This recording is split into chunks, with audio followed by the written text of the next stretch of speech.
una nueva entrevista de este ciclo de Oncativo Noticias que se está poniendo cada vez más lindo. Como siempre decimos, tomarnos un tiempo para poder conversar, traer invitados que desde su ser y desde su hacer, su profesión, su oficio están sumando y aportando valor a nuestra comunidad. Y hoy estoy muy contenta porque me acompaña el historiador local Juan Malicia. Bienvenido, Juan. Bueno, muchísimas gracias, gracias por permitirme, bueno, siempre contar cosas de mi querido pueblo. Yo tengo que decir que lo de historiadores, soy aficionado. La gente que me conoce sabe que toda mi vida he sido carpintero, pero en mis ratos libres yo empecé a incursionar con el tema de la historia por una vergüenza que yo pasé a los 20 años cuando hice el servicio militar. Estamos hablando de 50. ¿Qué pasó?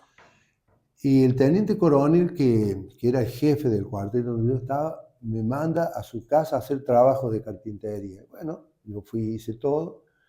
Y cuando me iba a volver al cuartel, en un urbano, la señora no, dice, la esposa dice, mi esposo quiere que usted almuerce con nosotros. Bueno, cuando me pregunta, hacía 20 días que estábamos incorporados, ¿cómo se llama? ¿Soldado? ¿De dónde? ¿De Oncativo? Ah, Oncativo. ¿Lo conoce al mayor Sofiantino? Sí, le digo, para nosotros fue siempre Carlitos, pero sí, fue militar. Y bueno, nos pusimos a hablar así, sí, es que el padre tenía un taller, yo me acuerdo, él hablaba siempre. ¿Y qué me puede contar de la historia de Oncativo? Porque si Oncativo tiene historia.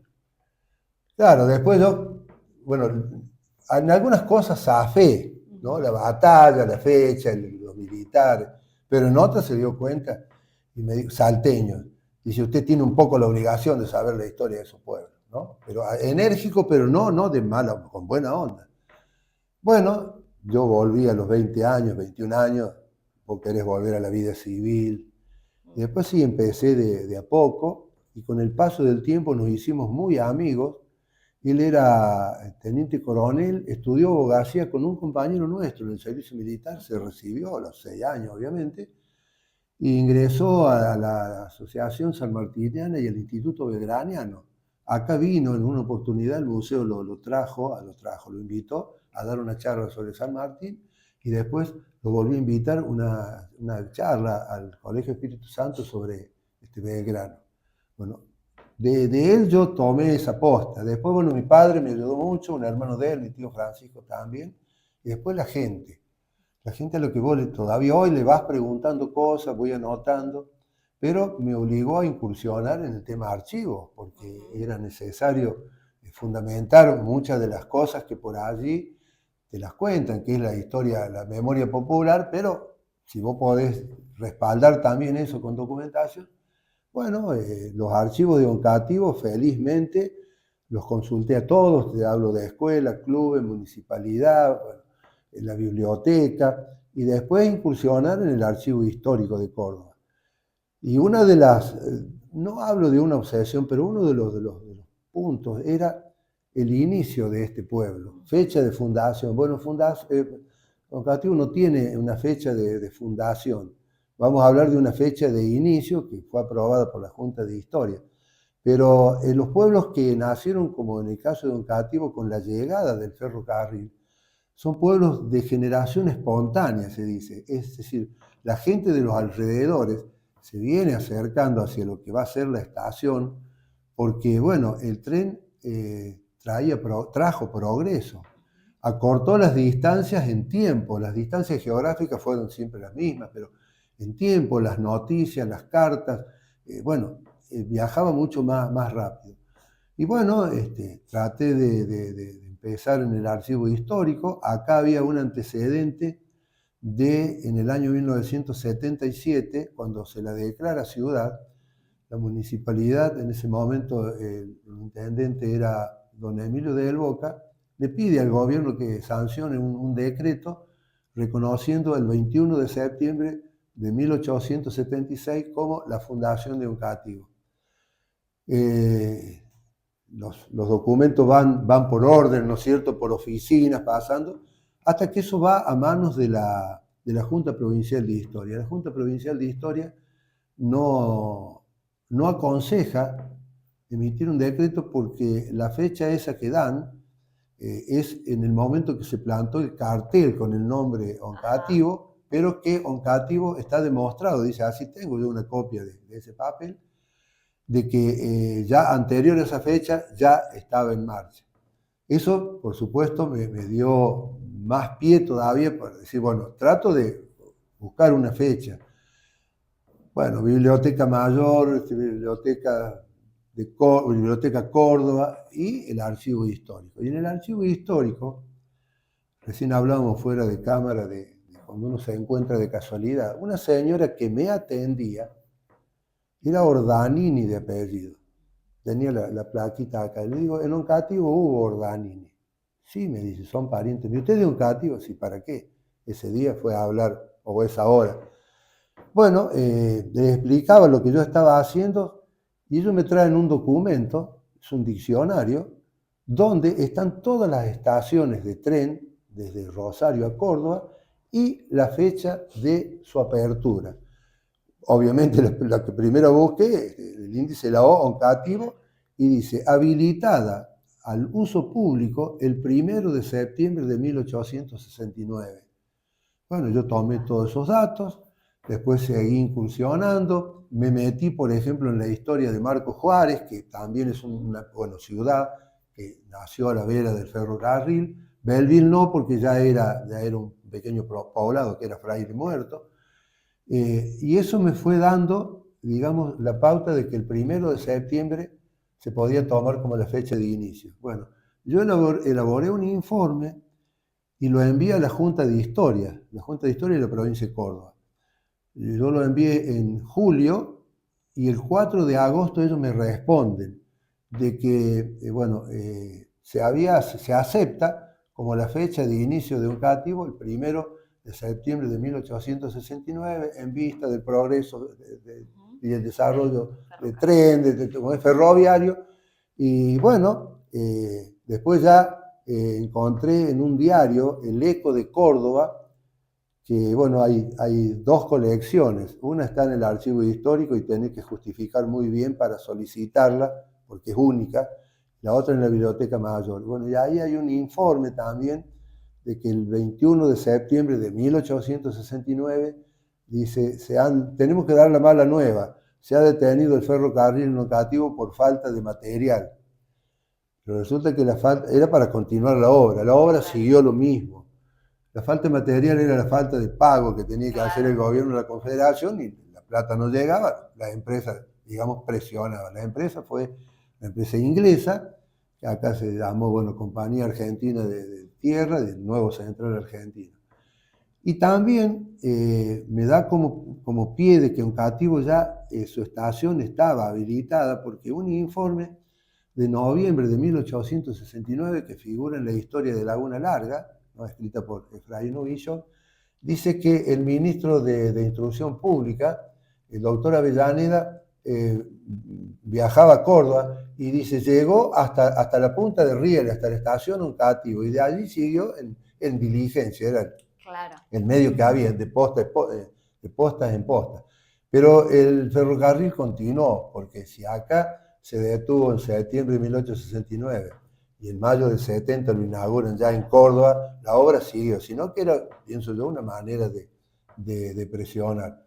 Bueno, esa aceptación que hace la Junta de Historia, yo la presento al Consejo Deliberante junto con lo que yo argumentaba para respaldar.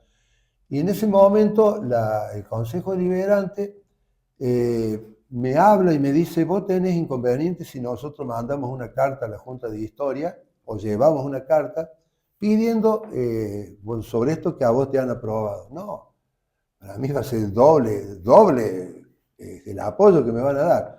La carta la llevó, en ese momento la secretaria del Consejo Deliberante era la doctora Valeria Fermanelli. Ella la llevó y en noviembre le respondieron y después ya en diciembre se sancionó una ordenanza donde se habla de la fecha de Oncativo, de un historiador aficionado, pero la idea mía era que se la declarara la fecha como oficial, como fecha de cumpleaños o fecha de inicio. Bueno, debieron pasar bastantes años, En el 2005 yo volví a reflotar eso y bueno, se hizo en la Unión Cívica Radical, los concejales apoyaron esa moción y se sancionó. La festejamos, nosotros la venimos festejando la gente del museo todos los primeros de septiembre. Pero ya en el 2018, cuando se inaugura la sede de la estación como sede del museo, bueno, allí fue a los 149 años y en los 150 ya hubo un acto muy grande que se iba a hacer un día sábado, que nevó, creo que hasta Córdoba, un frío tremendo, y la hicimos el día miércoles, y esas cosas que tiene la naturaleza, el día sábado, emponchado, como decimos vulgarmente, y el día miércoles estábamos en manga y camisa con un pullover sobre el hombro. Un día espectacular, una tardecita espectacular. Bueno, a partir de allí se va recordando año a año. Bueno, este año va a ser, el museo se encarga de hacerla como todos los años, pero ya con algunos espectáculos que después, si quieren, los vamos a comentar. Estamos por cumplir 155 años, sí. ¿Y cómo se fue generando este pueblo? Obviamente nosotros consideramos, o al menos yo lo considero, al señor Cepeda, don Fortunato Cepeda, el primer habitante que viene a Oncativo. Pero eso no significa que vino y levantó su casa. Si bien el rancho hasta hace un par de años, porque era un rancho, esa era la realidad, a veces hay gente que por ahí quiere como ofenderse. No es menospreciar nada. Esa era la típica vivienda argentina. Claro. Después ya con la llegada de los inmigrantes cambió. Don Fortunato Cepeda, lo que yo pude averiguar en las cercanías acá de lo que hoy es Manfredi no existía, se viene al pueblo. Y bueno, lo convocante fue el silbato del tren. La gente quería venir en busca de una mejor condición de vida y más comunicación. Si bien en los alrededores había, bueno, los Albornoz, los Ferreira, los Peña, Heredia, en el caso de los Cepeda, y ya mucha gente en la zona de lo que es Impira. Impira es un pueblo que en los documentos figura en 1639, ¿no? Como posta, Camino Real. Bueno, esa gente que se vino acercando acá y fue generando.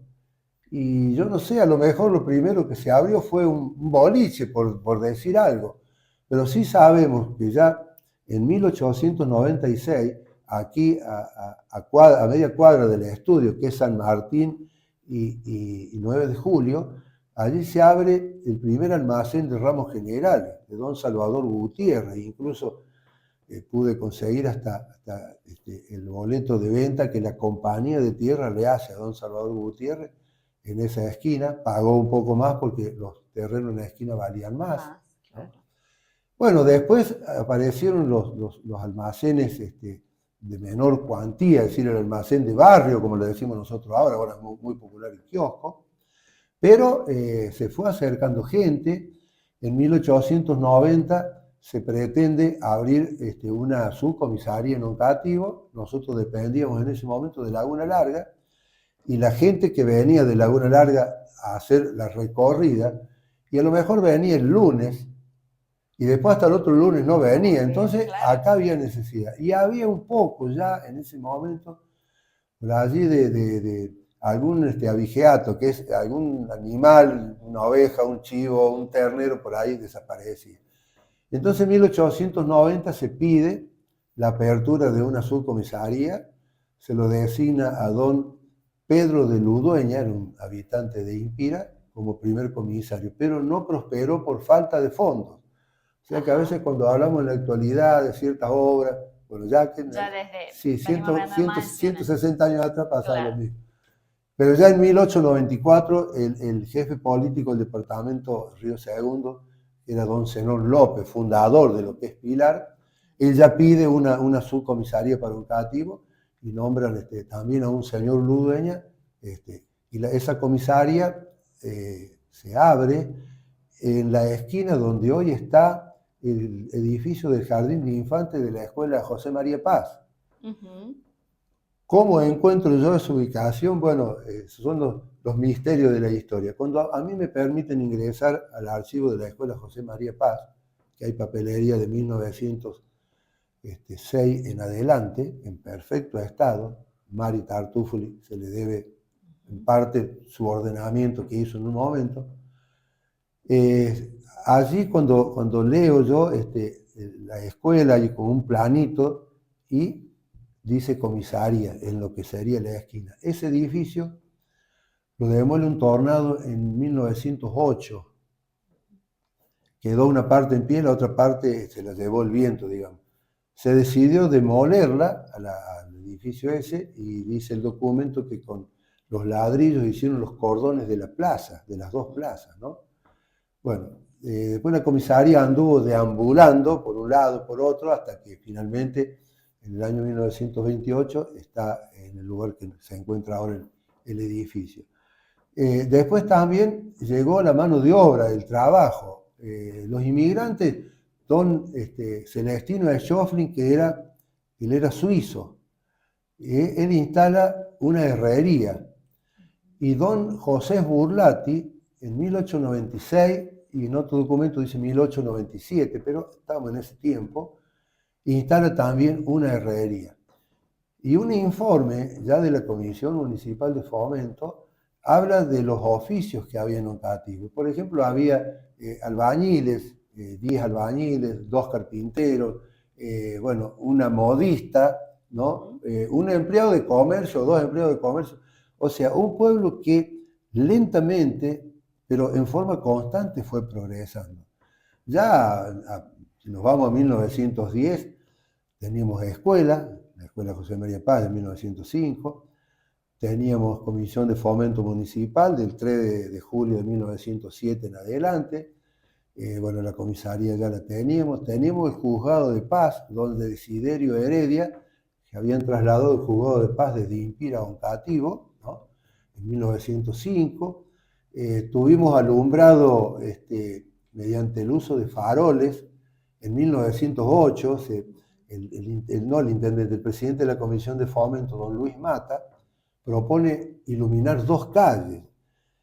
Y yo siempre sueño con que algún día voy a encontrar una foto, porque en 1908 nosotros teníamos fotógrafos ya en Oncativo instalados, ya establecidos acá. Y él mandó poner 6 faroles de paso nivel a paso nivel, es decir, sobre lo que hoy es la Ruta 9, claro, y sobre lo que hoy es la calle 25 de Mayo. Ya vamos a aclarar por qué. Bueno, puso 6 faroles alimentados por alcohol, y cuando él compra a una empresa de Villa María, que representaba el señor Esteves Prieto, los pide de apagado automático. Y era muy simple. Se acababa el alcohol, se apagaba. Pero bueno, tiene que haber sido todo un acontecimiento, porque imaginemos, el único edificio que tenía luz eléctrica, pero mediante un sistema de baterías, era el observatorio astronómico. Ellos necesitaban electricidad porque los estudios de noche que se hacían. También en un momento podemos hablar de lo que fue el observatorio astronómico. En tanto, el pueblo era con la luz de vela, de farol, y bueno, y de golpe, de noche, 2 calles iluminadas con 2 faroles de luz mortecina, si se quiere, porque había 6 en 4 cuadras que son. Pero fue todo un acontecimiento para mí desde el punto de vista histórico. Ya después, en 1910, cuando don Miguel abre el biógrafo, ¿no? El biógrafo es un cine y la sala de teatro, bueno, y abre el bar, él generaba energía para su emprendimiento, ¿no? Con un motor de leña que le facilitaba a su amigo Beatricini, y cuando la Comisión de Fomento, que él en un momento lo llegó a integrar, le pide que empiece a generar energía para algunas casas, y bueno, hace todos los estudios, y en sus memorias escritas en 1949, él dice que era más caro el gasto de la leña que lo que se recaudaba. O sea, era necesario conseguir un motor. Él consigue un motor ya con combustible, digamos, de origen petrolero, de petróleo, y en 1913, el 12 de julio, él pone en marcha la usina, ¿no? Tengo ahí un listado de la cantidad de gente que se adhirió al sistema, porque bueno, era todo una mejora en su condición de vida. Y en 1913 también, pero en noviembre, inaugura el alumbrado público. En cada esquina un farol, una lámpara, una lamparita. Las esquinas más céntricas eran de 400 y un poquito más retirado de 300. Pero más retirado pueden haber sido 3 o 4 cuadras de lo que es el bar Victoria, ¿no es cierto? Pero la gente empezó a pedirle el servicio, eso lo obligó a él a comprar motores más grandes, ya trajo gente, viste, especializada para la atención, y eso le dio mucho progreso a Oncativo. Nacieron los primeros talleres que ya trabajaban ya con electricidad, ¿no? Pero junto con todo ese progreso, el progreso, bueno, de la escuela esta, la escuela José María Paz, que fue la primera escuela oficial anterior, las escuelas eran privadas, o sea, privadas. Era una mujer que recibía 3 o 4 alumnos en su casa, uno dice privado. Se pagaba una pequeña cuota y bueno, la gente empezó a solicitar la apertura de una escuela. Lo mismo pasó con el edificio de la iglesia. Nosotros hasta 1908 la iglesia no estuvo terminada, no estuvo habilitada, porque después le faltaron algunas cosas, pero se terminó. En tanto no tenía un templo Oncativo donde la gente reunirse, la señora del jefe de la estación, doña Carmen Juncos de Day, su esposo era don William Day, un inglés que vino como jefe de estación, se casó con esta mujer, que ya atendía la estafeta postal, ¿no? Entonces ella citaba a la gente los sábados o los domingos a compartir la palabra del Señor.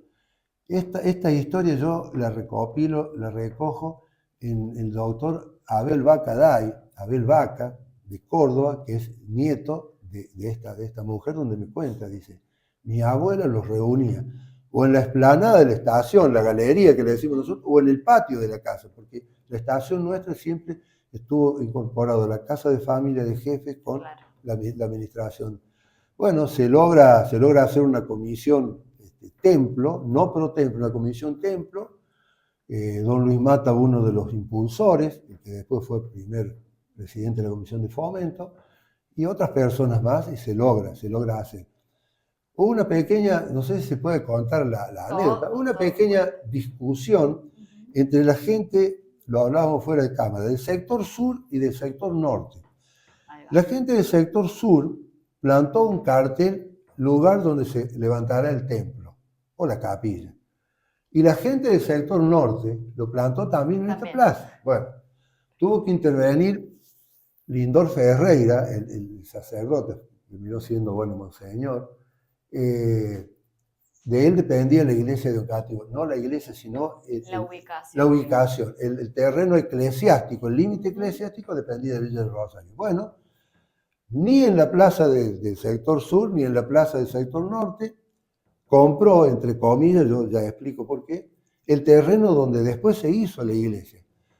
¿Por qué digo se compró, entre comillas? Porque para mí fue lisa y llanamente una donación de un señor Bartolomé Rey de apellido, que era propietario de ese terreno, porque en la escritura, que también pude consultar en el archivo del arzobispado, la evaluación fiscal era 2.000 pesos y en la escritura figuran 450 pesos. Claro. Para mí fue lisa y llanamente una donación. Bueno, se empieza a reunir este material para levantar la iglesia, donde hoy está la Escuela Olmos. Allí había 2 galpones muy antiguos, posiblemente desde un depósito de cereal de un señor, que también puedo decir dónde tenía su comercio. Y también en ese terreno se queman 2 hornos de ladrillo para la capilla. El plano de la capilla y la construcción la hizo el señor Domingo Croco. Si nosotros queremos apreciar obras de don Domingo Croco, vamos al cementerio, y en el cementerio tenemos obras de arte. Claro. Nosotros antes de la pandemia entrevistamos a uno de los nietos que viven en Pilar, uno de los señores Croco. Bueno, empieza a levantar la iglesia. Se produce el primer casamiento en 1910. La iglesia estaba levantada, techada, pero no tenía puertas ni ventanas. Y el documento, también consultado en el archivo del arzobispado, dice que hay como una protesta de que he tenido que cazar en medio de un torbellino, en el mes de octubre, fue 31 de octubre. Sí. ¿Vos te imaginas esos vientos de Oncativo que siempre nos destacaron? En casamientos, durante muchos años eran en horarios de la mañana, falta de electricidad en el templo, no teníamos electricidad nosotros tampoco hasta 1913. Bueno, y ahí empieza una disputa entre el cura de Villa del Rosario y el cura de Oliva, porque en 1912 el curato, de lo que era el curato de Villa del Rosario, se divide y se forma el curato San Isidro, que involucra James Cray, Oliva, Oncativo, Impira y Colazo creo que también. Entonces empieza ahí una disputa. Son documentos que están al alcance de quien quiera investigarlo.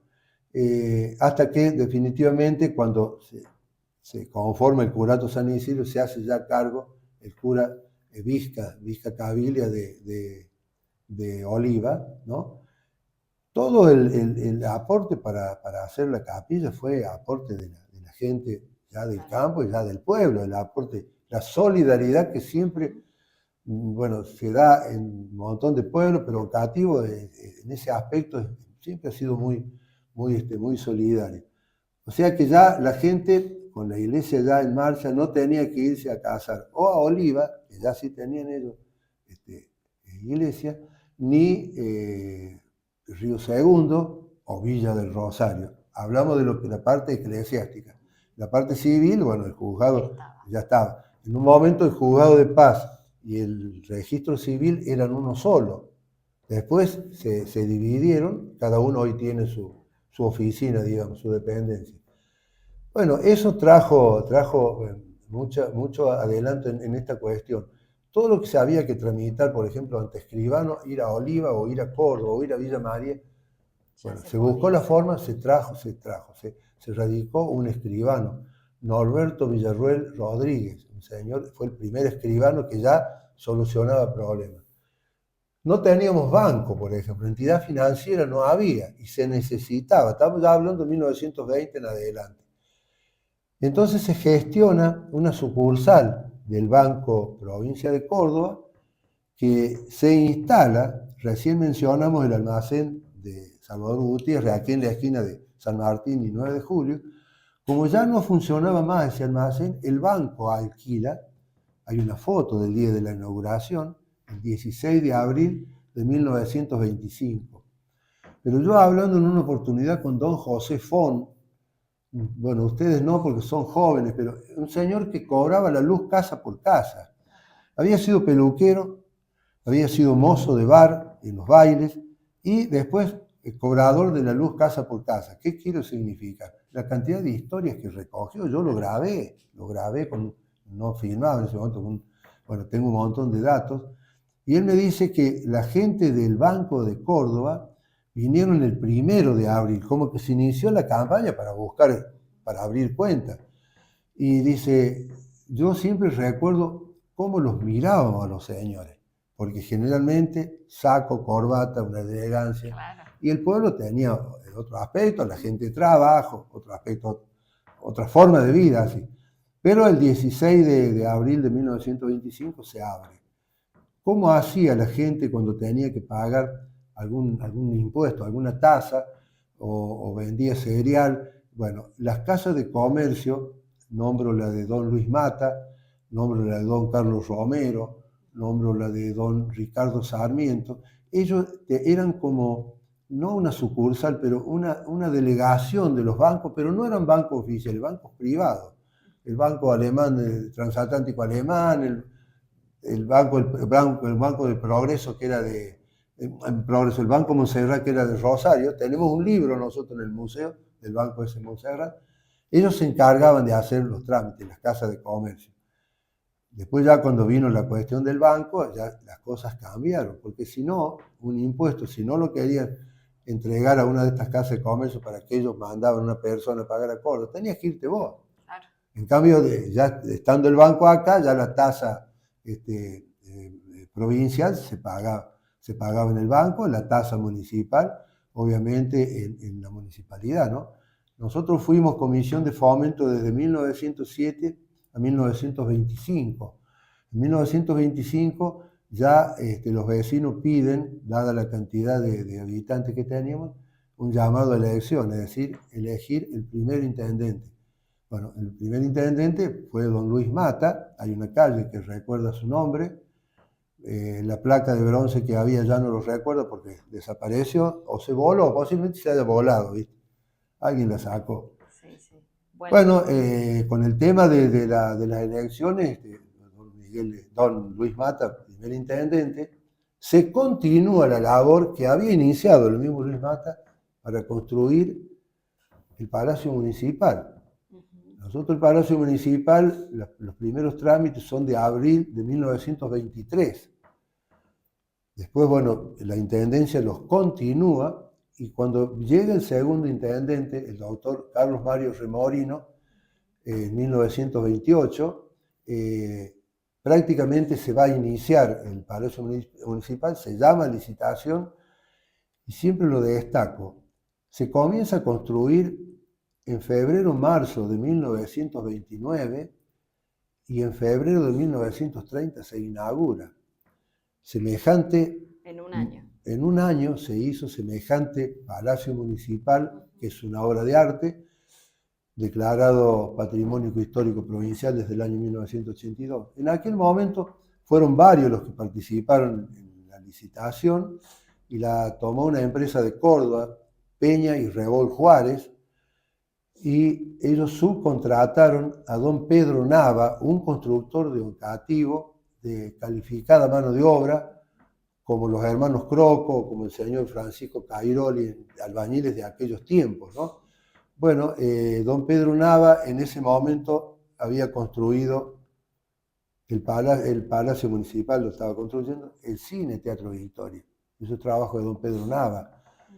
Esta sala que nosotros tenemos es de 1929. A veces se dice que el Cine Victoria de 1910, sí, la empresa Cine Teatro Victoria de 1910, pero antes tuvimos otras salas de teatro nosotros, eran totalmente diferentes a esta.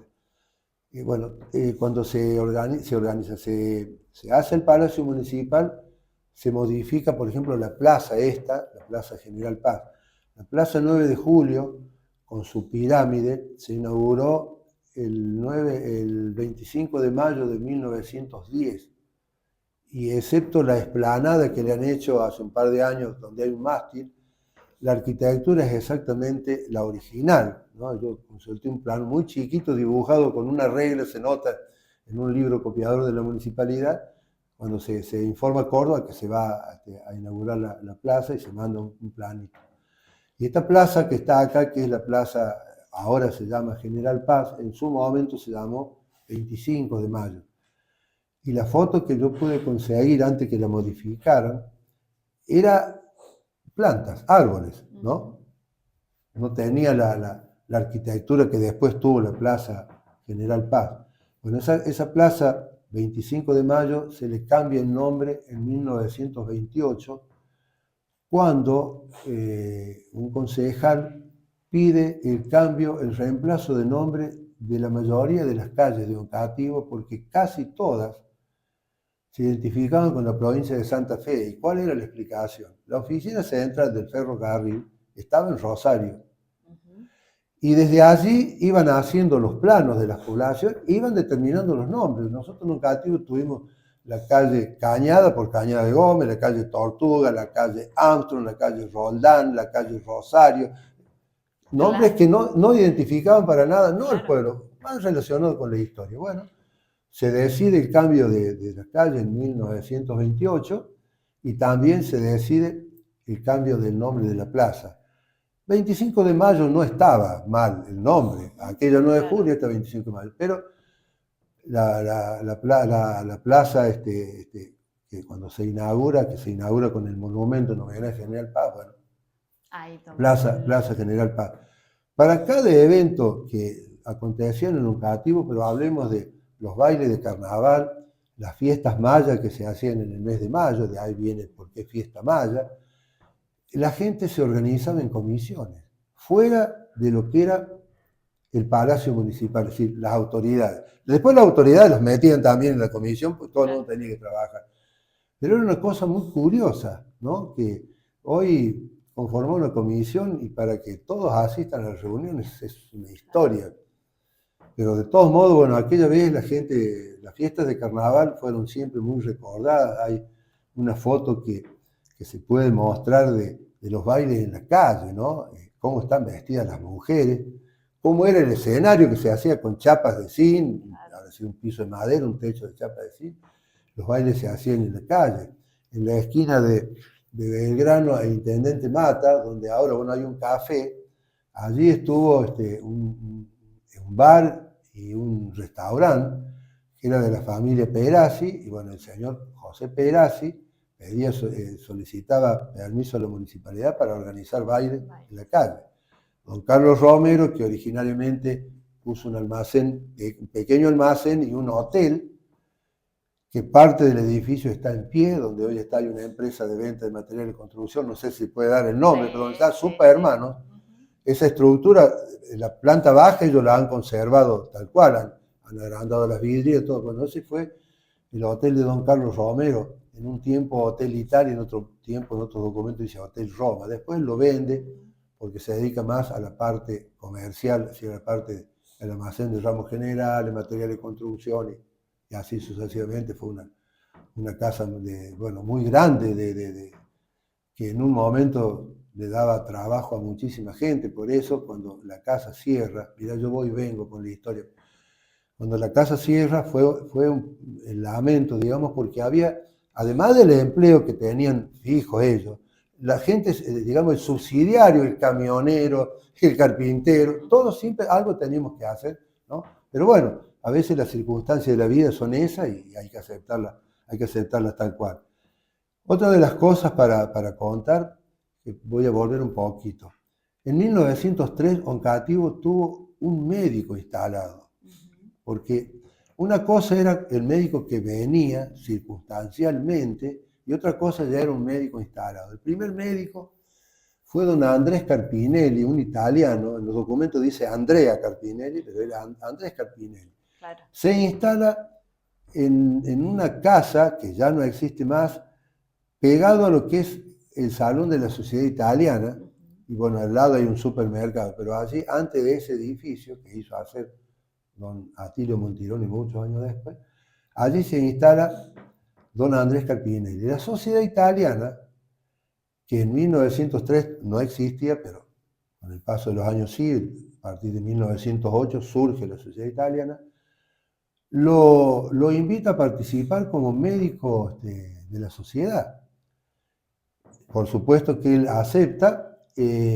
Los enfermos que se podían atender in situ, en Oncativo, los atendían. Y si la cuestión era un poco más complicada, la Sociedad Italiana tenía un convenio con el Hospital Italiano de Córdoba. Entonces, de acá se lo derivaba, ¿no? Se lo derivaba. Y en otros casos, a un hospital de Belleville, pero más de todo al Hospital Italiano. Bueno, la llegada del doctor Carpinelli también tiene que haber revolucionado, porque antes de esa cura con estudios, digamos así, estaba lo que se llamaba el curandero o la curandera, claro, que fue y debe ser respetado. Algún día, si querés, podemos hablar del tema, sobre por qué es respetado. Porque, bueno, era donde la gente depositaba la esperanza, claro, acudía, y bueno, y con yuyos y a lo mejor con oraciones. Bueno, ya el doctor Carpinelli fue médico de la Sociedad Italiana. Después viene otro médico, el doctor Florencio Dito, que ya estaba instalada la municipalidad, la Comisión de Fomento Municipal, y lo nombran médico municipal, así como nombraron entre ellas doña Selfa Pulicerti, la partera oficial, ¿no? Bueno, también doña Rosa Pinchiroli también era partera en su momento. Eso le va dando también un viso más de ciudad, no, un pueblo que venía progresando. Claro. Teníamos escuela primaria, claro, un desarrollo, teníamos escuela primaria, las herrerías, después algunas se convierten en fábricas, los de El Boca, por ejemplo, abren una herrería allá por el año 1930, y después se transforma en lo que hoy es el establecimiento metalúrgico Oncativo, ¿no? La EMO. Van surgiendo otros talleres, algunos desaparecen, pero también se pone en marcha un poco el ingenio popular. Nosotros en Oncativo tuvimos una fábrica de lavarropas. Lavarropa era Danubio de marca, un señor Lezama, que yo la familia que conocí de los Lezama, después ellos se fueron a Córdoba, vivían donde hoy está el supermercado de este chico Calcaterra. Ahí había dos o tres casas pegadas una con otra, en una vivían los Lezama. Pero el caso de la fábrica de reja y de la herrería de Don Esburlati y la inteligencia también de la herrería de Don Esciofri, fueron desarrollando las primeras máquinas que después se convierten en las más grandes máquinas agrícolas de la mano de Bicupiro, de Soya, de Ochetti, bueno, una serie. O sea, siempre el ingenio estuvo al servicio del trabajo, digamos, ¿no? Y todo eso fue ayudando a que Oncativo fuera progresando. Después de un par de años que ya la usina eléctrica tenía una cierta cantidad de asociados, a medida que las manzanas se empezaban a poblar, siempre se ha poblado desde el centro hacia la periferia. Ahora es el inverso, la periferia es la que se va poblando. Y la gente iba solicitando el servicio de electricidad, porque el que podía incluso dejaba de lado el molino o la bomba de mano para subir agua al tanque y ponía un bombeador, era eléctrico, y vos subías el agua al tanque. Pero allí cuando hacemos la broma, no le llega el agua al tanque, es porque antes de que existiera el bombeador, cuando estaba la bomba, todo era manual, era bombear. Acá había un señor Juárez que se dedicaba a eso, bombeaba para que el agua subiera al tanque, ¿sabés? Los brazos que había que tener. Después ya con el paso de los años, bueno, llega la provisión del agua corriente, las cosas cambian totalmente. Otra de las cosas que sucedió en Oncativo es la gran cantidad de trabajo que había en el campo, y acá en Oncativo se había conformado una asociación de carreros y estibadores. El estibador es el que apila las bolsas, el que hace las estivas de bolsa. Las bolsas se iban a buscar al campo, los carros a Hamburgo. Don Fortunato Cepeda tenía uno, bueno, un señor Berazategui tenía otro. Y en 1921 hay un desencuentro. La gente del sindicato pedía un reconocimiento un poquito mejor en cuanto al pago del trabajo que ellos hacían. Y la gente que estaba, digamos, los cerealistas, no querían. Eso provoca una huelga y hubo muertos acá en Oncativo.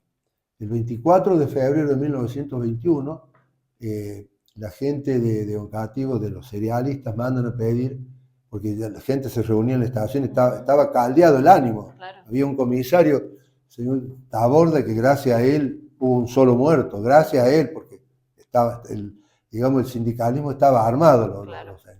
Bueno, mandan a pedir un escuadrón de Córdoba, que viene el tren, y apenas llega el tren, desde los techos de donde estaba la sede social del gremio, parte un disparo y lo mata a un soldado, un miembro de este escuadrón. Mucha de la gente que participó en la huelga, que ya intervino la policía, intervino la justicia de Córdoba, pero mucha de la gente que intervino en la huelga, que eran de los carreros y más de todos los estibadores, se fueron de Oncativo. Se fueron hasta que las aguas se calmaron y volvieron, porque no les daba trabajo a nadie. Esa es la realidad. Eso no lo digo yo, lo dicen los papeles. Mucha gente se fue a Santa Fe o se fue a Marcos Juárez, que es similar a la explotación agrícola que hay acá. Después, con el paso del tiempo, la gente empezó a volver, como se calmaron todas las aguas. Pero eso también fue puntapié inicial de esa huelga de carreros y estibadores que terminó en Marcos Juárez, en Berlín, en Marcos Juárez, pero allí ya se agarraron a tiros.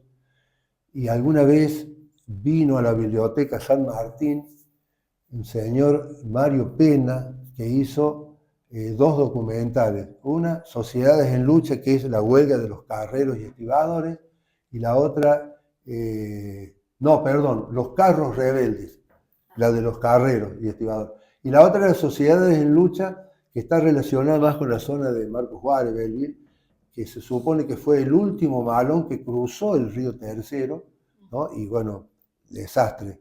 se llevaron cautiva, todo ese tipo de cosas.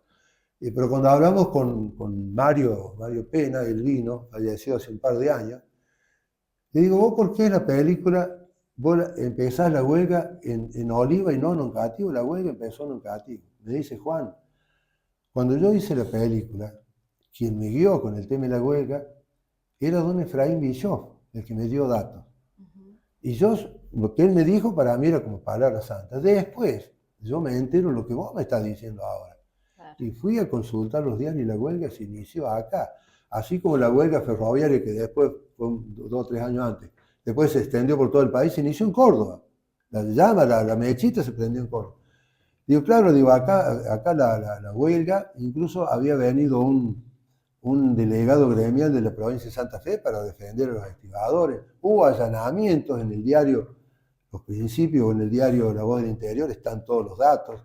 Se encontraron armas, mechas para dinamita, y me llamó la atención la participación de la mujer en aquel momento, ¿no?, en la huelga. ¿Por qué me llamó la atención? Porque todos sabemos que en un tiempo la mujer estaba destinada a su trabajo de ama de casa, alguna cosa injusta, pero era así, eso es real. Eso, ¿no? En esa época era así. En esa época era así. Bueno, y la mujer acompañó, digamos, al hombre, incluso con un señor ya fallecido que él había participado en la huelga por allá por el año 70, yo le pregunté, no, dice, me fui solo, la familia quedaba acá, y se mandaba lo que se conocía el giro postal, vos ibas al correo, hacías un giro y después ella cuando recibía la carta iba y lo cobraba acá. Pero no, dice, los que nos fuimos, la mayoría no se fue con toda la familia. Claro. Nos fuimos nosotros porque no nos daba trabajo a nadie. Ya de partir de 1925, 1930 en adelante, digamos, el pueblo se inclina, bueno, a la producción, teníamos talleres de todo tipo, carpintería, talleres metalúrgicos grandes, pequeños, medianos, la fábrica de reja ya surge como fábrica con los discos para arar. En el año 1947 Bicupilo se cristaliza, digamos, había un grupo de amigos que venían haciendo cositas, pero ya hacen una sociedad, que primero fueron 3 socios, Bianco, Cufia y Pinchiroli, y después se suma don Carlos Romero, por eso es Bicupiro. Claro. Y el SA es Sociedad Anónima. Acá habían sacado una chanza que un tal Salvucci era el 5º socio, porque claro. Bicupiro SA, no, era S.A, claro. Sociedad Anónima. Bueno, cambia y empieza a venir, así como en un momento la inmigración italiana, española, algunos árabes también, nosotros mal los llamamos turcos, generalmente los turcos no tienen nada que ver. Acá vinieron muchos sirios libaneses, árabes también. Las cosas empiezan a presentarse de otra manera y empieza a venir mucha gente de afuera. Afuera podemos decir de un pueblo vecino o de una provincia vecina, y van surgiendo los barrios. Yo siempre digo que el barrio que representa, digamos, desde mi óptica, ¿no?, el orgullo, es el barrio El Pulmón, porque ese barrio que se llamó barrio El Pulmón es porque la gente decía, la casa la hizo a pulmón, es decir, la hizo con su lomo, con su espalda, digamos. Y había una solidaridad. Hoy te echaban tu casa, la semana que viene te echaban la de la otra, se te iban ayudando. Bueno, eso le dio a Oncativo una expansión demográfica, que por ejemplo en el último censo parece no estar representado porque ha aumentado poco en cantidad de habitantes de un censo al otro, de los 2 últimos. Pero eso generó más mano de obra, más trabajo. Hubo que abrir otra escuela, que fue la Escuela Olmos, en 1934, viendo la posibilidad de que fuera en el sector norte para evitar que los niños cruzaran lo que era la ruta y el ferrocarril. Cuando yo antes hablé de la calle 25 de Mayo y de la calle acá San Martín, la calle 25 de Mayo hasta 1936 fue la calle principal, era parte del camino nacional, ¿no? El que todavía quedan algunos tramos. Aquí, si vamos hasta el primer paso nivel donde está hoy la empresa Murature, cruzamos el ferrocarril, tal hondonada del camino que habría que reflotarlo por una cosa histórica. Bueno, todo se desarrollaba sobre la calle 25 de Mayo, el hotel, el Plaza Hotel, que era 25 de Mayo y esquina Puig, que fue un hotel bárbaro. Los primeros surtidores que se instalaron para los vehículos que pasaban. Don Carlos Romero tenía uno, los hermanos Sisto con una gomería también estaban sobre la 25 de Mayo. Otro hotel que se instaló, que fue el primero, es Moreno y 25 de Mayo. Ahora hay una venta de máquinas agrícolas. Fue el primer hotel de don Higinio Balaza. Ese fue el primer hotel. Claro, a media cuadra o a una cuadra de la estación del ferrocarril. Y la mayoría de los pueblos, nacieron todos en el sector sur. Y decimos a espalda de la estación, es decir, lo que primero se pobló en Oncativo fue el sector sur, después pasa al sector norte y tiene su explicación porque la mayoría de las cosas fueron al sector norte, en el caso de la iglesia, el caso de la comisaría, el palacio municipal, después con los años el banco. Eso fue algo de la gente que compró terrenos en el sector norte para valorizarlos, trataba de llevar agua para su molino, como solemos decir. Eso también es el producto de la división, los pueblos que han sido divididos por el ferrocarril. Los del sector norte, los del sector sur, y decimos los del otro lado. ¿Los del otro lado de qué? Sabía decir un viejo vecino. Eso le fue dando progreso al sector norte, y esto es real, no creo decir una barbaridad. Durante mucho tiempo, muchos comercios no estaban asentados como hoy en el sector sur. Me parece que uno de los puntapiés inicial, fue la Casa Romero, la Casa Montironi también, y ya pasó unos años el edificio de la Cooperativa Eléctrica, que es un edificio de muchos años, pero con un adelanto bárbaro, y ya cambiaron las cosas. Y hoy los comercios están tanto en el sector sur como en el sector norte. Y la gente ya no dice más, no, pero está lejos, está el otro. La gente va donde le conviene, donde le gusta, donde... Se cruza todo el pueblo. Se cruza todo el pueblo. Y hay mucho desarrollo. Y hay mucho, claro, hay mucho desarrollo. Y después también fue la ampliación a través de los barrios que se fueron haciendo, terrenos que se fueron vendiendo, parte de la estancia de Becky, no hace muchos años, pero se fue poblando hacia allá, y ni hablar del sector sur, con todas las casas que se han hecho por planes de gobierno, ¿no es cierto?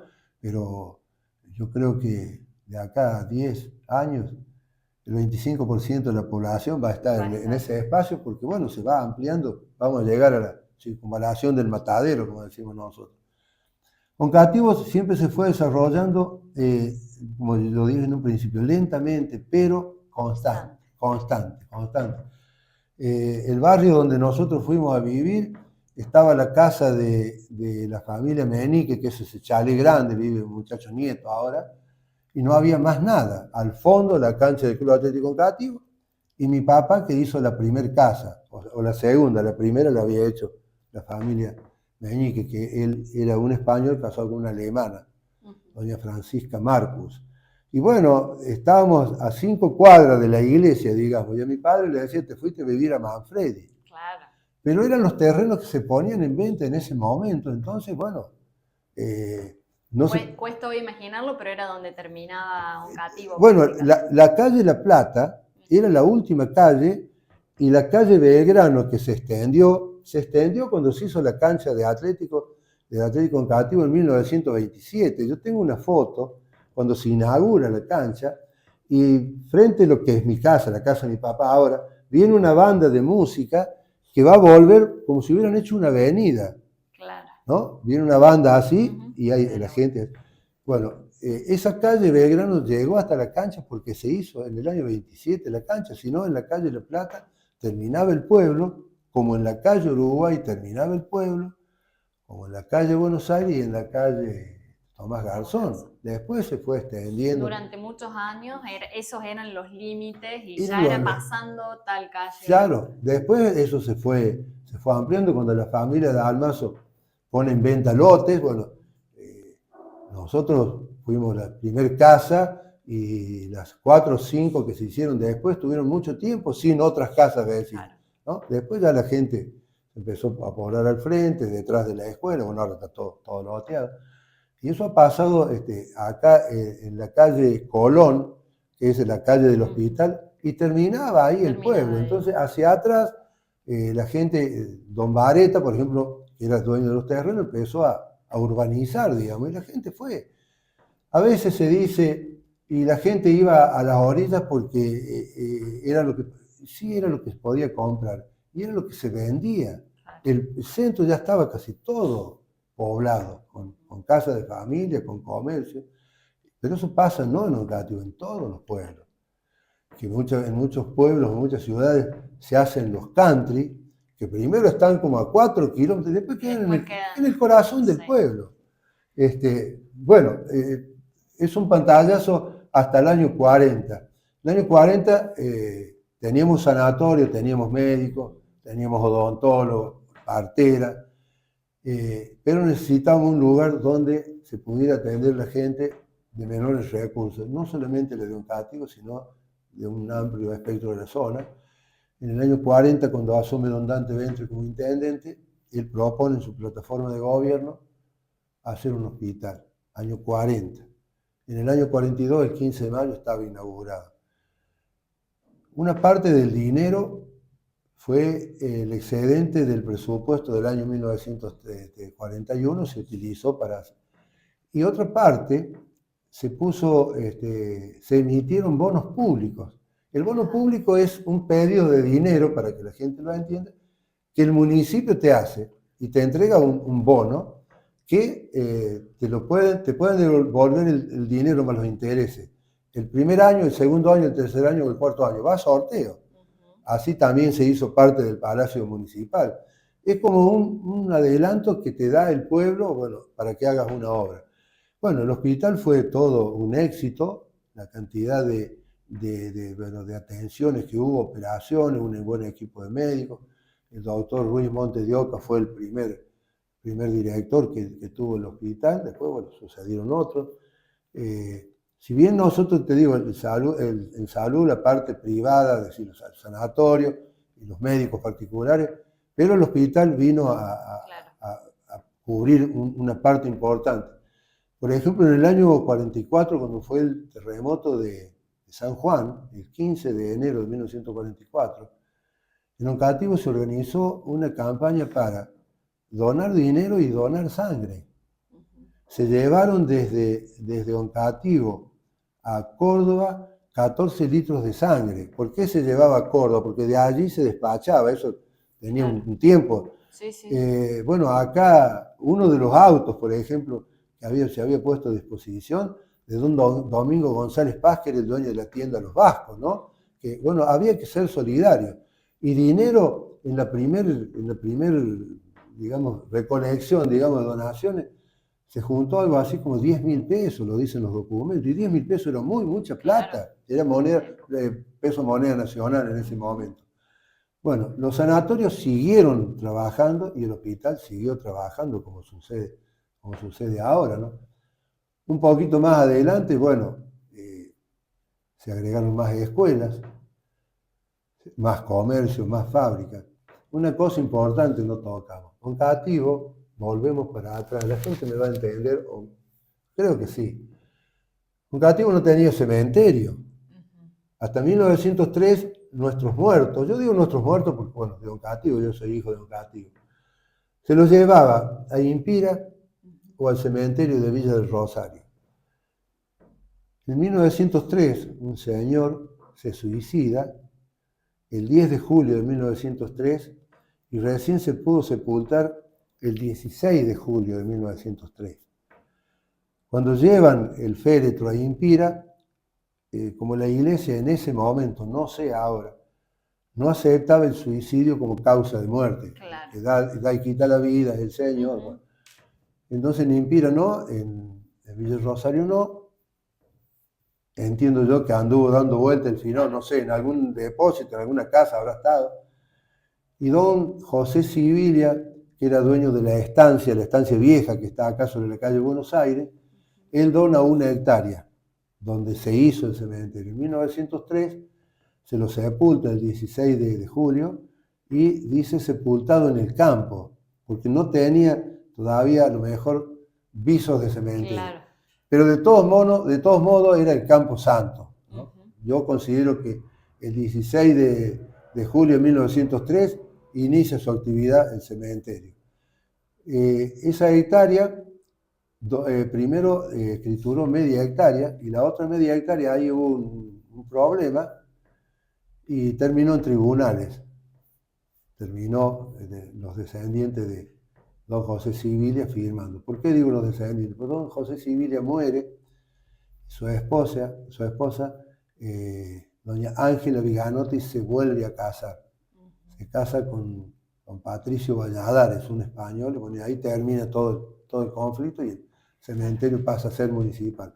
Pero desde 1903 a 1907, que se formó la Comisión de Fomento, el cementerio era particular. Había una comisión pro cementerio, o comisión cementerio, que en 1907 le entregan la documentación, que lamentablemente no está, han pasado muchos años, y algo que a mí me causó gracia porque entregaron también la llave del candado.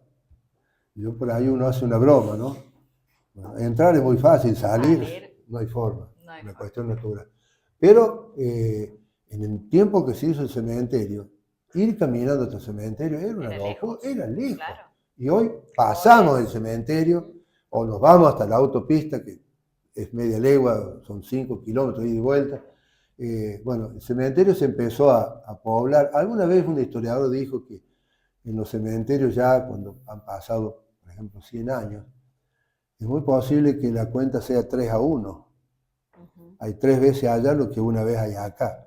No sé si será tan así. Sé que el cementerio se va agrandando y, bueno, antes era la sepultura en tierra y era el panteón, bueno, y después ya se empezaron a hacer las nicheras y después ya los cementerios parques, donde se ocupa menos lugar. Algunos dicen que los entierran parados, no sé si es así, tan así, o debe ser así.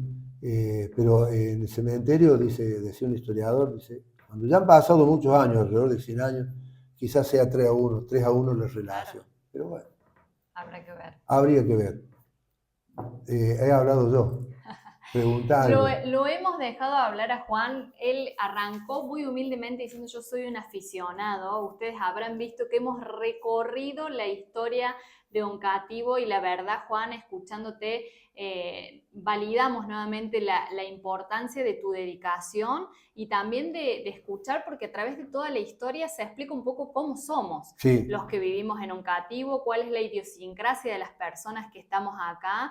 Y hoy, a lo mejor en los últimos 20 años, con tanta incorporación de tecnología y de registro de los hechos y las cosas que van pasando, las historias, parece que fuera más fácil, pero en realidad el registro de los últimos 130 años, te puedo decir, de ir buscando como piezas de un rompecabezas para conocer nuestra historia, que es la que nos permite ir hacia adelante, ¿no? En esto del desarrollo. El tema de los archivos oficiales o los archivos de las instituciones intermedias se tiene que conservar, porque allí está la verdadera historia de todos los acontecimientos. La memoria popular es bárbara, pero por allí sale una noticia de un punto del pueblo que pesa 1 kilo y llega a la otra punta y pesa 2 kilos. Exacto. ¿No? Realmente cuando hay cosas desgraciadas así.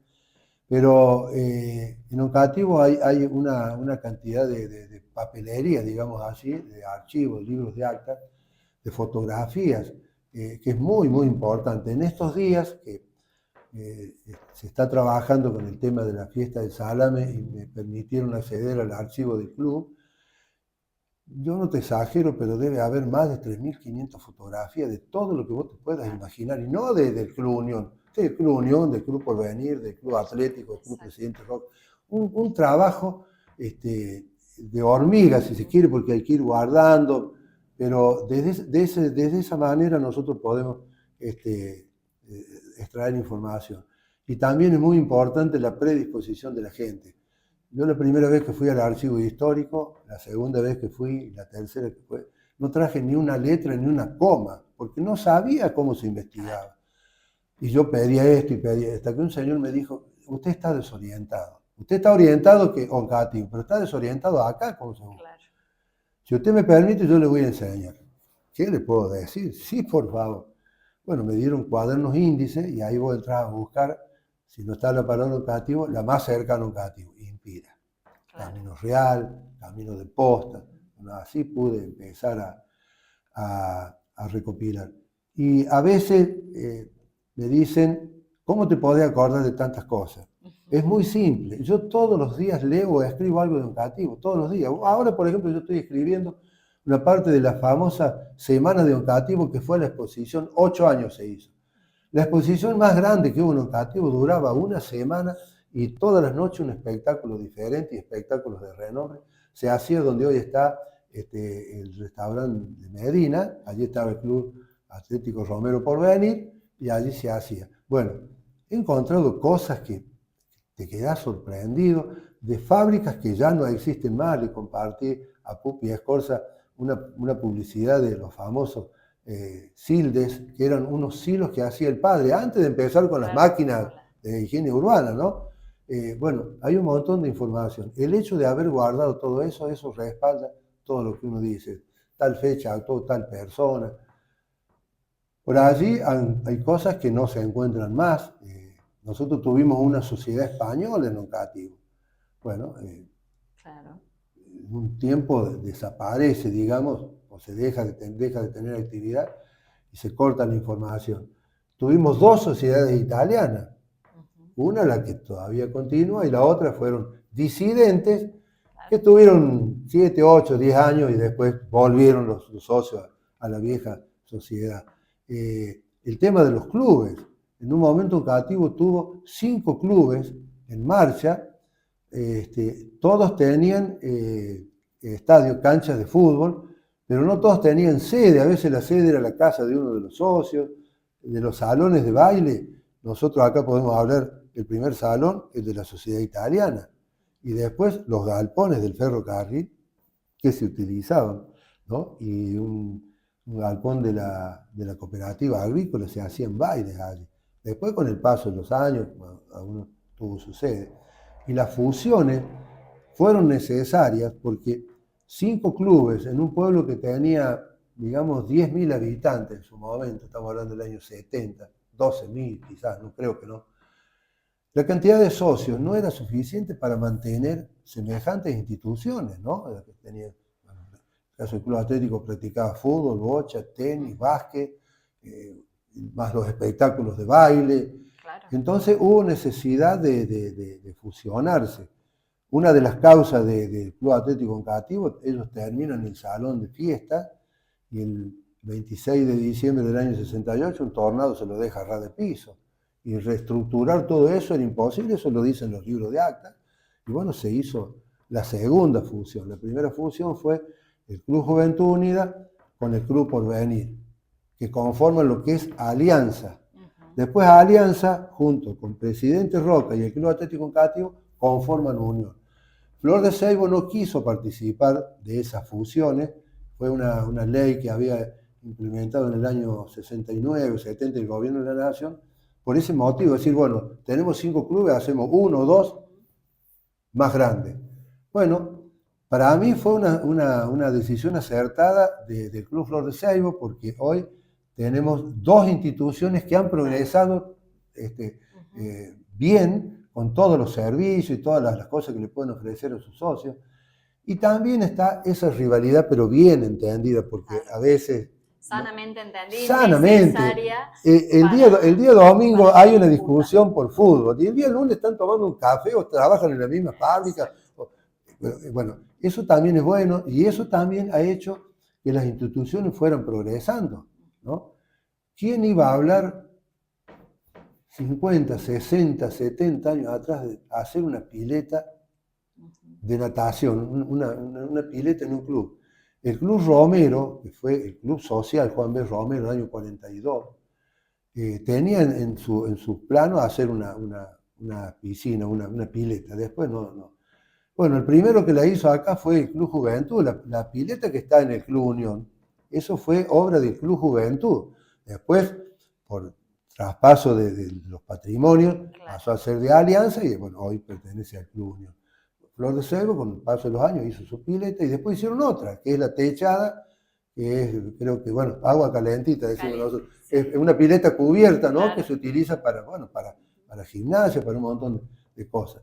El tema de la fusión de los clubes para mí fue acertado, porque, bueno, había que si no iban a desaparecer de la nada, se van quedando sin socios, sin el aporte y cuántos clubes han tenido que cerrar. Y lo del Club de Oncativo sirvió a la fusión también para otras ciudades, otros pueblos que hicieron lo mismo, ¿no? De tratar de fusionarse.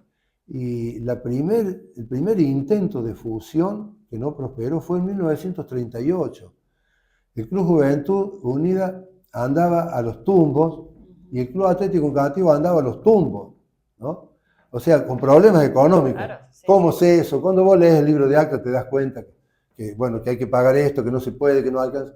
Bueno, no prosperó. Pero ya después se fusionó el Club Social Juan B. Romero, que practicaban tenis nomás ellos, y billar, algunos juegos esos de salón, con el Club Porvenir. Y ya después, cuando en el año 68 se crea Alianza, bueno, ahí es una fusión grande y los clubes, digamos, pasan a tener ese Club Alianza pasa a tener un patrimonio muy amplio. Cuál era lo que fue el Hotel Plaza, que fue la sede de Juventud, la cancha de Atlético que se pone en venta los terrenos, la cancha de Juventud que se utiliza en parte para lo que fue Unión y después se agranda. O sea, fue una cosa que yo lo considero como una cosa de progreso.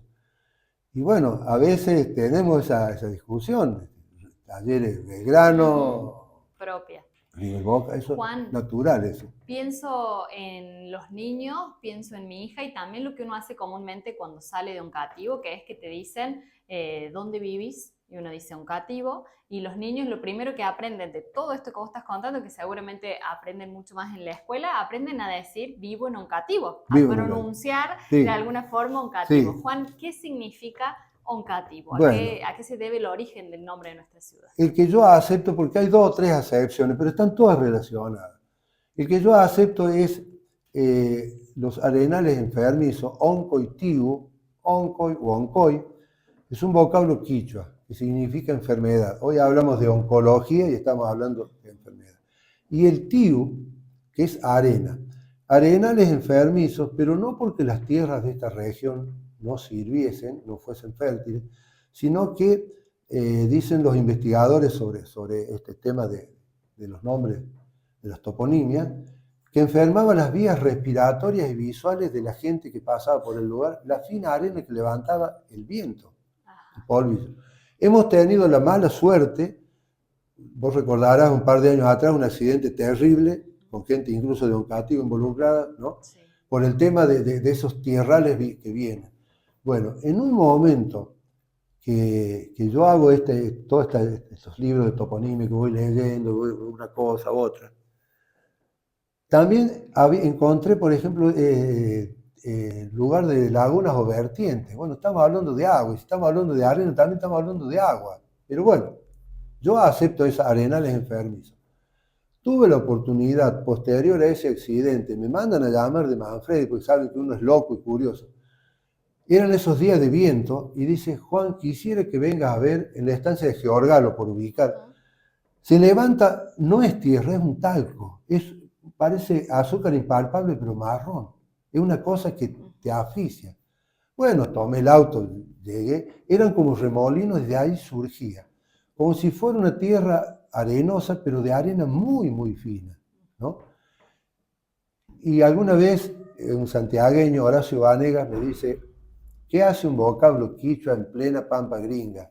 Atento y le digo, la pampa gringa es cuando se empieza a explotar la inmigración de 1870 en adelante. El caso de los sanavirones, cuyos pueblos muchos estaban asentados a orillas del río Segundo, ¿no? Ellos eran cazadores recolectores, entonces andaban de un lado hacia otro buscando el alimento, ¿no? Y generalmente donde llegaban y tenía que haber agua.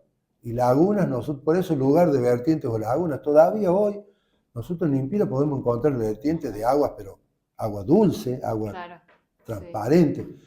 Eso es lo que yo acepto. Y también uno de los viajeros, Santiago de Estrada, que pasó en 1875, dice, tuvimos que pasar con la fresca, quiere decir tardecita noche, para, dice, por los animales y por nosotros, por el tema bueno, de los vientos, siempre fue zona de viento. Claro. Y acá tenemos vientos de categoría, nada de un viento, acá tenemos vientos y se instalan y se quedan. De calidad, sí.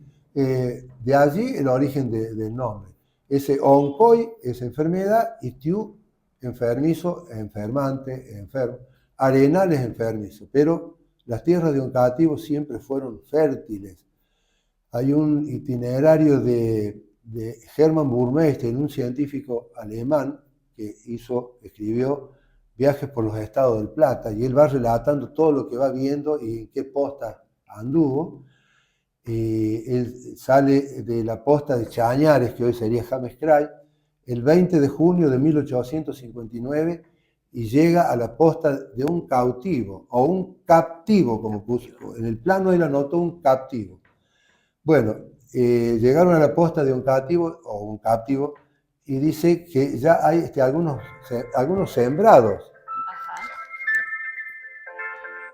Qué lástima. Siempre en el lugar más, en el momento oportuno. No hay problema, es que le hemos robado mucho más tiempo del que le hemos pedido. Bueno, él cuando relata, habla de sembradíos. Cuando se inaugura el ferrocarril, la empresa de los ingleses invita a unos periodistas brasileños a tomar el tren en Córdoba para que vayan relatando lo que ellos van viendo. Bueno, cuando pasan por Oncativo, dice, 2 grupos de malos ranchos por toda población y de aspecto mísero.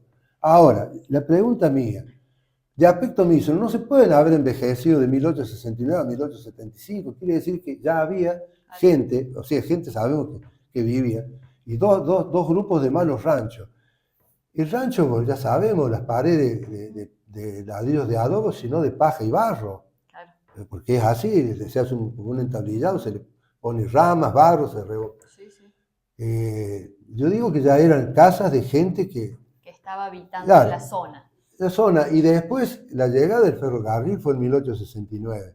Pero en 1864 hay un plano, y yo lo obtuve una copia, en la Biblioteca Mayor, donde ya está establecido dónde iba a estar la estación Oncativo. Quiere decir que esa noticia viajaba. Claro, más el servicio de diligencia que teníamos. Nosotros en Oncativo tuvimos una posta que estuvo a la altura de lo que hoy es el INTA de Manfredi. Cuando vos cruzás el ingreso del INTA, el paso nivel y ingresás al INTA, el primer lote a la derecha, allí estuvo la posta. Esa la determinó en su momento el yerno de don Santos Manfredi, don Alberto María Yáñez. Y está utilizado en los libros de Rodolfo de Ferrari Rueda y en el libro de Efraín Villón, de que la posta estuvo allí, ¿no? Además de la posta de Impira, que bueno, ahora se ha reconstruido, digamos así. ¿Por qué? Porque tuvimos Camino Real del Norte y Camino Real del Sur, que es donde estaba la posta de Desgraciado, la posta Oncativo, que es a la altura de Manfredi, la posta de los Méndez, detrás del INTA. Todavía hoy hay descendientes de don Cecilio Méndez que son propietarios de ese campo, ¿no? Cada tanto anda por acá el muchacho.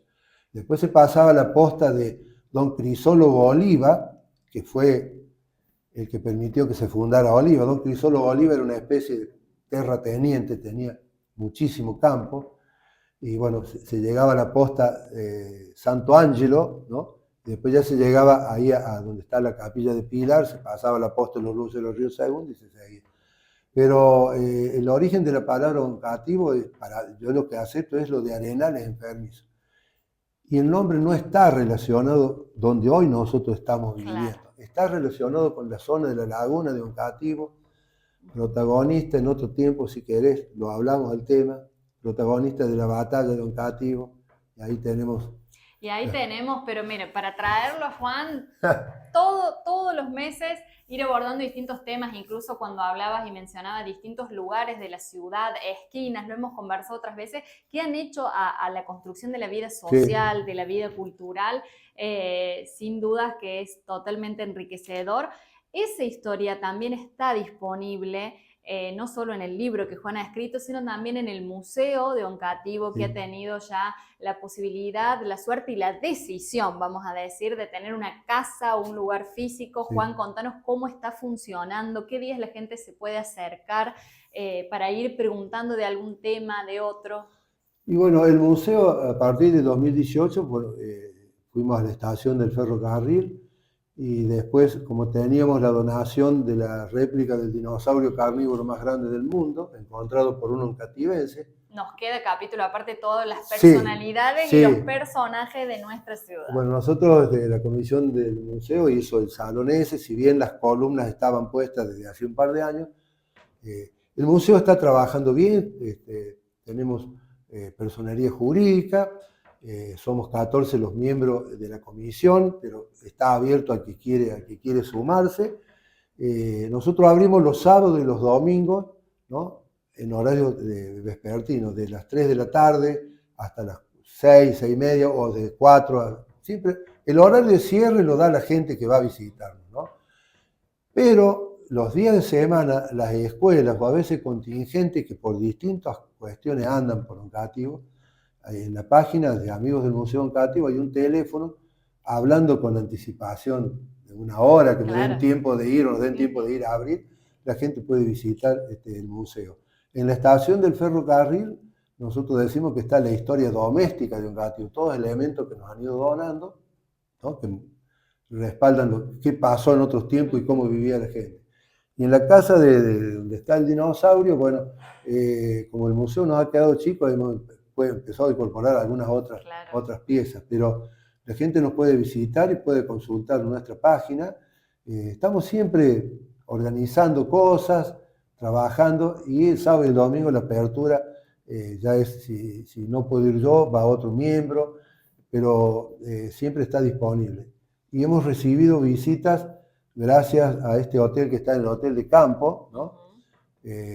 Bueno, Oscar Escorza, que forma parte de la comisión del museo, siempre nos envía gente. Hemos recibido rusos, hemos recibido guatemaltecos, gente de República Dominicana, gente de Chile, gente de Uruguay, de varios lugares. Más la gente que viene de visita y que él, viste que el domingo a tal hora hay que desocupar, todos se quedan lo mismo a la tarde, y antes dice, bueno, vayan a conocer el museo. La réplica del dinosaurio es un atractivo. Pero bueno, el museo fue fundado el 5 de diciembre de 1994. Y desde ese tiempo estuvo un par de años cerrado, ¿no? Y ahora, bueno, tenemos ahí la sede, está muy bien iluminado. Ahora en estos días nos han dejado de día todo el frente. Si bien antes estaba iluminado, pero ahora con las luces LED, la tecnología es una cosa bárbara. Así que bueno, están todos invitados cuando quieran venir a visitarnos. Y que sea entonces la réplica del dinosaurio la excusa para acercarse en familia, para acercarse con los niños e ir contando y compartiendo cosas para no perder el registro de dónde venimos, que sin duda nos va a marcar hacia dónde vamos también, ¿no? Por supuesto, así tiene que ser. Gracias, Juan. No, a ustedes, gracias, un saludo. Y como siempre, y como decíamos en la nota, desafiando al viento de agosto, de septiembre que hay en Oncativo, traemos a nuestros entrevistados a la terraza de Oncativo Noticias para tener otra perspectiva de la ciudad de Oncativo que tanto hemos hablado en esta entrevista. Pregunta final para Juan es, Juan, ¿cómo te imaginas a Oncativo en sus 200 años? Bueno, yo pienso que vamos a seguir progresando, como ha progresado siempre Oncativo, a ritmo lento pero constante. Ahora los tiempos se aceleran un poco más, pero también que la gente se involucre, la gente participe, la gente siga viendo este útero que nos ha recibido todo, este Oncativo que si no nos ha parido, ha venido gente de afuera, pero ya son oncativenses de ley también. Participar, ser solidario, tomar postas de la gente que ya vamos teniendo una edad y no es que uno se quiere retirar, pero las cosas tienen que continuar. Y en la parte de historia, bueno, creo que amén de que a uno le guste todo esto, es también conocer, y me parece que es una manera de rendir homenaje a nuestros antepasados, ¿no? A nuestros mayores, que nos han legado un pueblo con todas las de la ley, digamos así, ¿no? Aquellos pioneros que vinieron a trabajar y a forjar un futuro. Y bueno, esto tiene que continuar y la gente tiene que ser participativa, la gente joven hoy se prepara muy mucho, la gente estudia y bueno, tiene en Oncativo creo que un lugar para desarrollar muchas cosas y más de todo ser participativo, solidario, obviamente ya somos una sociedad solidaria.